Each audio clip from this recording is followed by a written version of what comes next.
Hi friends.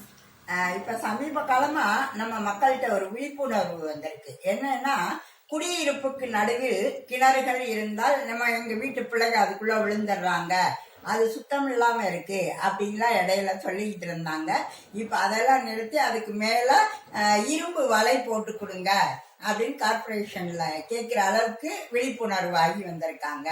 ஆனாலும் அந்த உள்ள இருக்கிற தண்ணி இருக்கு பாருங்க, அது ரொம்ப நாளா அந்த மழை நீர் சேமிப்பாக இருந்தாலும் சில நேரங்களில் சில துர்நாற்றங்கள் வீசுது. அது இல்லாம இருக்கிறதுக்கு நம்ம பயோடெக்னிக்ல எவ்வளவோ வச்சிருப்பீங்க, அதெல்லாம் கொஞ்சம் உள்ள அந்த கிணறுகள்ல இது பண்ணி விட்டீங்கன்னா நல்லா இருக்கும். அது மட்டும் இல்லாம நம்ம எல்லாருக்குமே இந்த பம்பு செட்ல குளிக்கணும் அப்படின்னா ஒரு ஆசை உண்டு. அப்படி இருக்கும்போது நகரத்தில் இருப்பவங்களுக்கும் ஒரு வாய்ப்பா அதுல இருந்து அப்படி ஒரு பம்பு செட் மாதிரி கொடுத்து தண்ணி வர மாதிரி கூட வைக்கலாம். இல்லைன்னா நீர் ஊற்று அப்படி மேல வரைக்கும் போய் இருக்கிற மாதிரி வச்சிங்கனால பாக்குறதுக்கு அழகா இருக்கும். ஆனா கிணத்த மூடுங்க அப்படின்னு சொல்றீங்க பாருங்க சிலர், அது ரொம்ப தப்பு.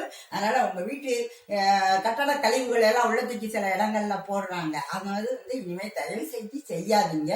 அதுக்கு பதிலாக என்னங்க, மழை நீர் சேமிக்கிறதுக்கு கிணறு மாதிரி ஒரு அருமையான அமைப்பு கிடைக்கவே செய்யாது. நம்ம முன்னோர்கள் தெருவுக்கு தெரு கிணறு வச்சிருந்தாங்க. நம்ம என்ன பண்ணோம், ஒரு 30 வருஷத்துக்கு முன்னாடி வரைக்கும் வீட்டு கட்டட கழிவெல்லாம் உள்ள தூக்கி போட்டு அருமையா மேத்தி அது மேல ஒரு பிள்ளையார தூக்கி வச்சுட்டோம். பிள்ளையாரே கோச்சுக்குவாரு இந்த மாதிரிலாம் இனிமே செஞ்சோம்னா. அதனால இப்ப கொஞ்சம் விழிப்புணர்வு, மழை நீர் சேகரிப்பு அப்படின்லாம் நமக்கு தோணி நல்லது செய்யறோம். ஆனா இன்னும் சுத்தமா வச்சுக்கிடல கிணற. அந்த அளவுக்கு இல்லாம சுத்தமா வச்சுக்கிட்டா நம்ம இறந்து போனாலும் கூட அங்க இருந்தானுங்க தண்ணியெல்லாம் எடுத்துட்டு ஊத்துறாங்க. ஆனா இப்ப பாத்தீங்கன்னா ஒரு ட்ரம் கொண்டு வச்சு டேங்கர்ல தண்ணி வாங்கி ஊத்துறது நல்லா இல்ல.